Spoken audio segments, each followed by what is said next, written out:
गवार देवरानी की मॉडर्न जेठानी। आज मोनिका 2 महीने की बीमारी की छुट्टी के बाद पहली बार ऑफिस जा रही थी।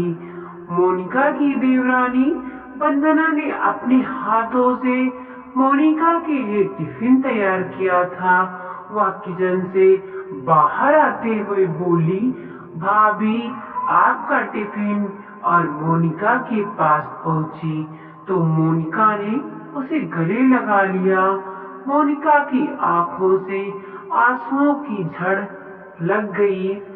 उसके मानस पटल पर अतीत की यादें किसी चलचित्र की भांति अंकित होने लगी। छोटे से गांव से माया नगरी मुंबई के पेशा इलाके में बहू बनकर आने वाली वंदना के लिए अपनी ससुराल की राह पहले दिन से ही कठिन बन गई थी। शादी के बाद अपनी इकलौती जेठानी के पैर छूने के लिए झुकी तो मोनिका पीछे हटते हुए बोली, ओह व्हाट इज दिस। यह किस जमाने में जी रही है। गवार कहीं की। आजकल कोई पैर छूता है क्या। या हाई टेक युग है। हेलो हाय और हक करने का जमाना है। लगता है यह लड़की एजुकेटेड भी नहीं है। फिर तो भाभी से गले मिल लो वंदना। अजीत ने हंसते हुए कहा। वंदना आगे बढ़ी तो मोनिका ने नाक सिकोड़ते हुए कहा, बस बस दूर से ही नमस्कार कर दो, मैं मान लूंगी। वंदना दोनों हाथ जोड़कर नमस्कार कर आगे बढ़ गई थी। शादी के पहले दिन से ही जेठानी मोनिका का पारा 7वें आसमान पर चढ़ा हुआ था। हाईटेक सिटी मुंबई की गलियों में बचपन बिताने वाली मोनिका को किसी गांव की लड़की बतौर अपनी देवरानी कतई पसंद नहीं थी।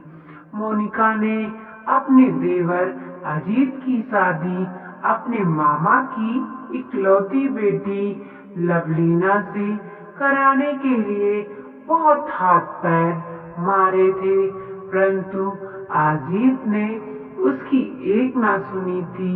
लवलीना मॉडलिंग करती थी और शहर के स्थानीय फैशन शोज में नियमित रूप से शरीक होती थी।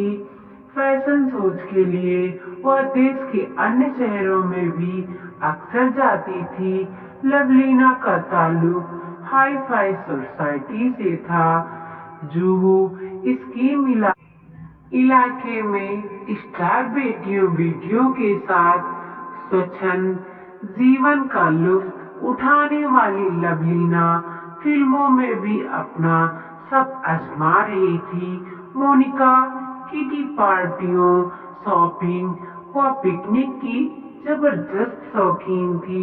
वह चाहती थी कि उसके परिवार में ऐसी ही कोई मॉडल लड़की आए ताकि जेठानी देवरानी में बेहतर तालमेल बने रहे।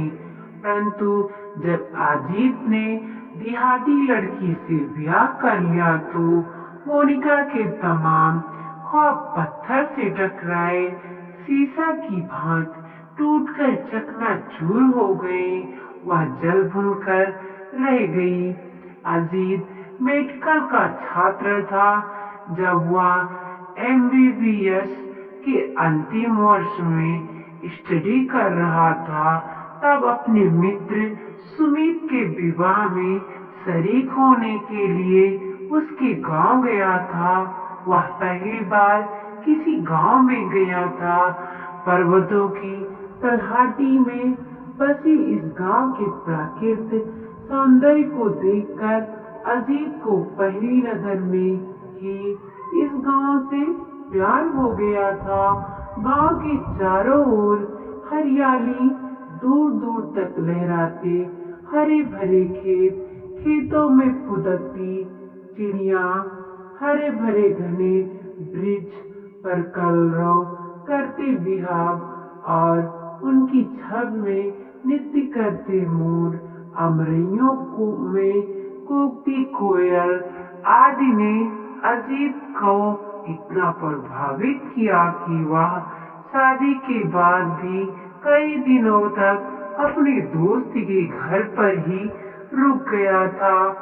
अपने दोस्त के विवाह में ही अजीत ने वंदना को देखा था।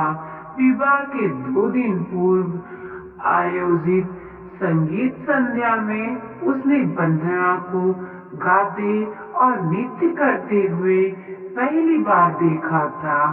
संगीत संध्या की रात नींद ने अजीत कोई आंखों से किनारा कर लिया था। रात भर उसकी आंखों के सामने वंदना का चेहरा ही घूम रहा था। उसे लगा कि अब उसकी तलाश पूरी हो गई है। उसके दिमाग में जीवन साथी की जो तस्वीर थी उसी के अनुरूप वंदना थी। सुमित के विवाह के बाद अजीत ने वंदना के बारे में छानबीन शुरू कर दी थी।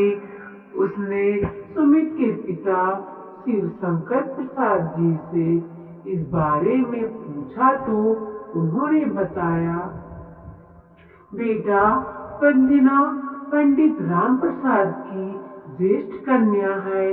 वह सेवानिवृत्त अध्यापक है जो 2 वर्ष पहले सेवानिवृत्त हुए हैं। घर की गरीबी के कारण वंदना ने कक्षा 10वीं में उत्तीर्ण कर स्कूल को अलविदा कह दिया था। वंदना मेरी गोद में खेली है। लड़की बहुत ही संस्कारित, सुशील और बुद्धिमान है।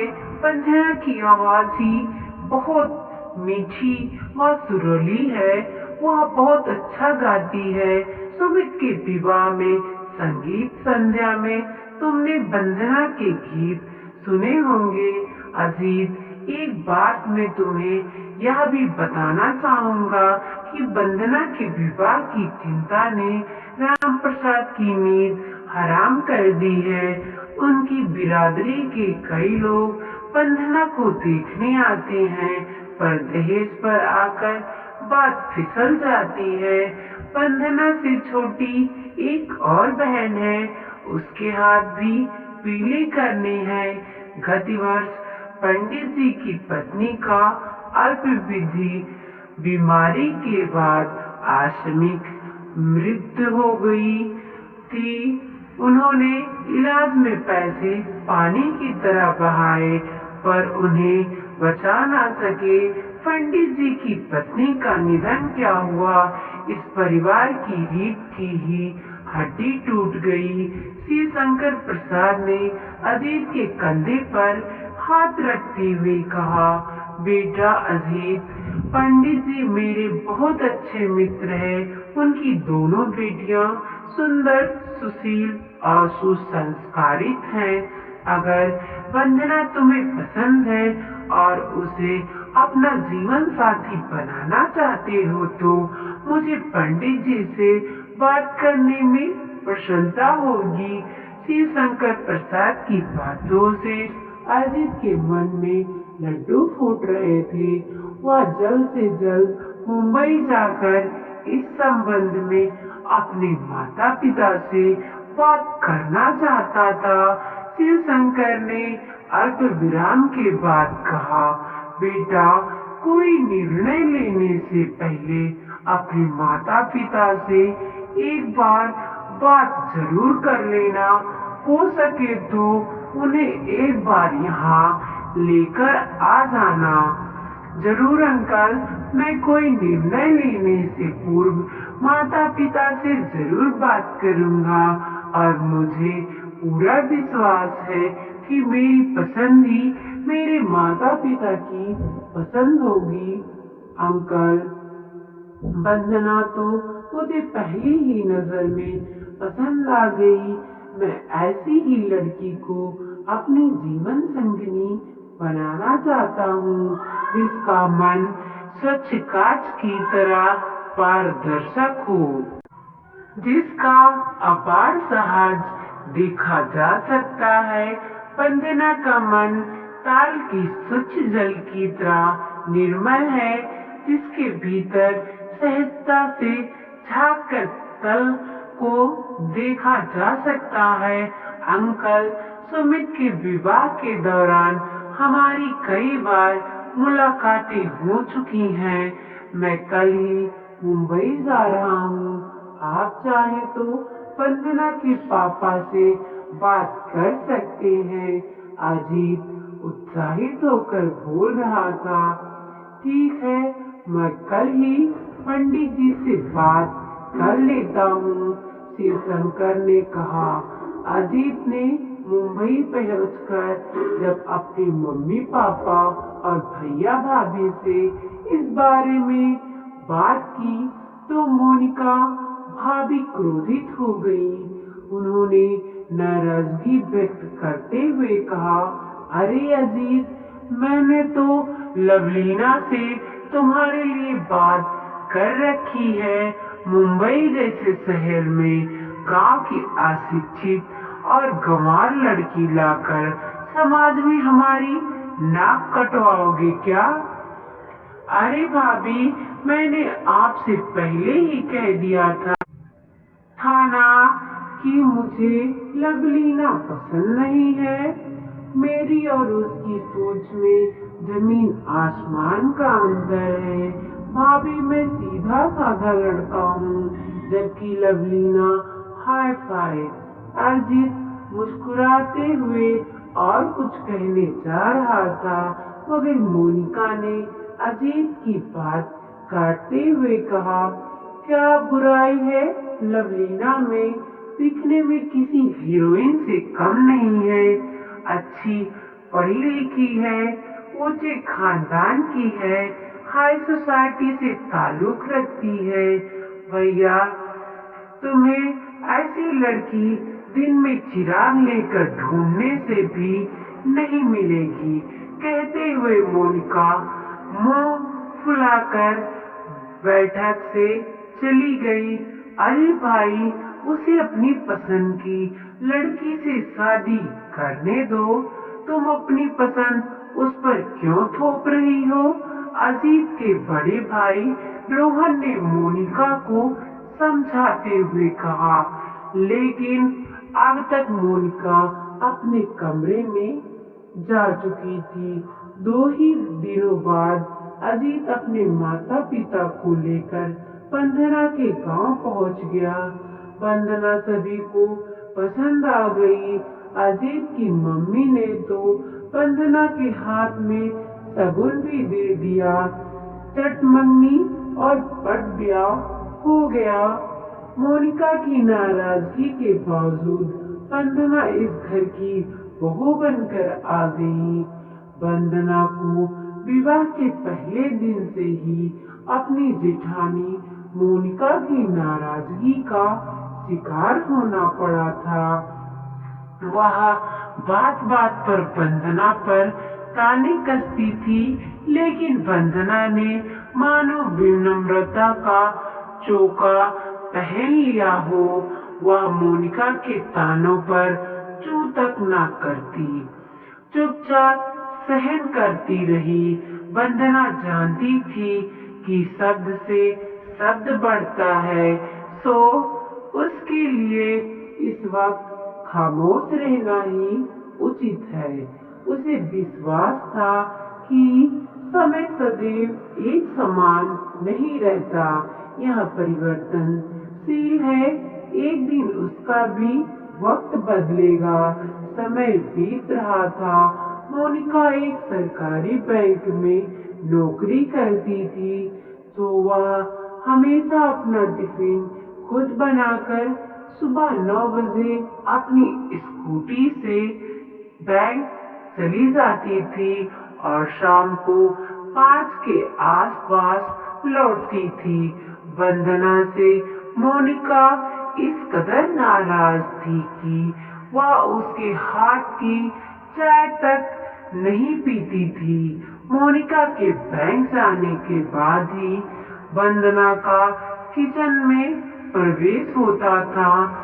वंदना के सास ससुर मोनिका के तेज तरार स्वभाव से भली भांति परिचित थे। सो वे हमेशा खामोश ही रहते थे। सब कुछ ठीक चल रहा था, पर किसी को क्या पता था कि कोई अनहोनी उनके दरवाजे पर जल्द ही दस्तक देने वाली है। एक दिन शाम को बैंक से लौटते वक्त किसी टेम्पो ने मोनिका की स्कूटी को पीछे से जोर से टक्कर मार दी। मोनिका ने हेलमेट पहना हुआ था, इसीलिए उसके सिर पर चोट नहीं आई, मगर उसके दाएं हाथ और बाएं पैर पर गहरी चोट आई। किसी भले व्यक्ति ने अपनी कार से मोनिका को नजदीक के अस्पताल में पहुंचाया था। अस्पताल से फोन आते ही अजीत और वंदना तुरंत अस्पताल पहुंचे। मोनिका के पति रोहन ऑफिस के काम से भोपाल गए हुए थे। अजीत ने देखा कि मोनिका आईसीयू में है। डॉक्टरों ने बताया कि वह अभी बेहोशी की अवस्था में है। कुछ देर में उन्हें होश आ जाएगा। हेलमेट की वजह से उनके सिर में कोई चोट नहीं आई, मगर वह घबराकर बेहोश हो गई हैं। उनके हाथ और पैर में गहरी चोट लगी है। फ्रैक्चर भी हो सकता है। एक्सरे रिपोर्ट आने के बाद पता चल जाएगा। कुछ ही देर में मोनिका को होश आ गया। डॉक्टर ने अजीत को इशारे से अंदर बुलाया। अजीत ने मोनिका को बताया कि वो बिल्कुल ना घबराए, उनके हाथ और पैर में ही चोट लगी है, सिर पर कहीं चोट नहीं आई है। एक्सरे से मालूम पड़ जाएगा कि फ्रैक्चर है या नहीं। कुछ ही देर बाद डॉक्टर ने एक्सरे देखकर अजीत को बताया कि मोनिका के दाएं हाथ और बाएं पैर में फ्रैक्चर है। उन्हें करीब एक सप्ताह अस्पताल में रहना पड़ेगा। अजीत ने फोन द्वारा रोहन को घटना की जानकारी दे दी। करीब 2 सप्ताह के बाद मोनिका को अस्पताल से छुट्टी मिली। अजीत और वंदना के साथ मोनिका घर पर आई। घर के दरवाजे पर मोनिका को रोककर वंदना ने कहा, भाभी, अब तुम अपने लिए पानी का गिलास तक नहीं लोगी। डॉक्टर ने वैसे भी आपको पूरा 2 महीने आराम करने की सलाह दी है। फिर आपके एक हाथ और एक पैर पर प्लास्टर चढ़ा है, सो आपको अब आराम की सख्त जरूरत है। आज से आप मुझे कोई भी और किसी प्रकार का काम करने के लिए कहने में कोई संकोच नहीं करोगी। ऐसा मुझसे वादा करो, तभी आपको मैं घर के अंदर आने दूंगी। यह कहने के साथ ही वंदना बीच दरवाजे पर खड़ी हो गई। मोनिका की आंखों से आंसू छलक पड़े। उसने वंदना को एक हाथ से अपनी ओर खींचते हुए उसका माथा चूम लिया और रुंधे कंठ से बोली, वंदना, मुझे माफ कर देना। मैंने तुम्हें ना जाने क्या क्या कहा और तुम्हें बेवजह परेशान भी बहुत किया। तुम पिछले 2 सप्ताह से सब कुछ भुलाकर मेरी सेवा में समर्पित हो गई। इतनी सेवा तो अपना भी कोई नहीं करेगा। वंदना, तुम्हें इस घर में आए अभी 7 महीने ही हुए हैं, पर तुमने अपनी मृदुल वाणी और विनम्र भाव से हम सबका दिल जीत लिया। मुझे अजीत की पसंद पर गर्व है। वंदना, तुम्हारे बर्ताव से एक बात मेरी समझ में आ गई कि गांव की लड़की अशिक्षित हो सकती है मगर असंस्कारित नहीं। तुम पारिवारिक एटिकेट्स की जीती जागती मूर्त हो। वंदना प्लीज, पहले तुम मुझे माफ कर दो, तो ही मैं घर के अंदर प्रवेश करूंगी। भाभी, आप बड़ी बहन के समान हैं, जिसे अपनी छोटी बहन को डांटने और फटकारने का हक तो होता है ना। फिर भला मुझे बुरा क्यों लगेगा? आप माफी की बात करके मुझे शर्मिंदा ना करें, यह तो आपका विनय है भाभी। कहते हुए वंदना ने अपनी जेठानी को बाहों में भर लिया। अरे भाई, देवरानी और जेठानी का डायलॉग बाजी खत्म हो गया हो तो हम अंदर चले क्या?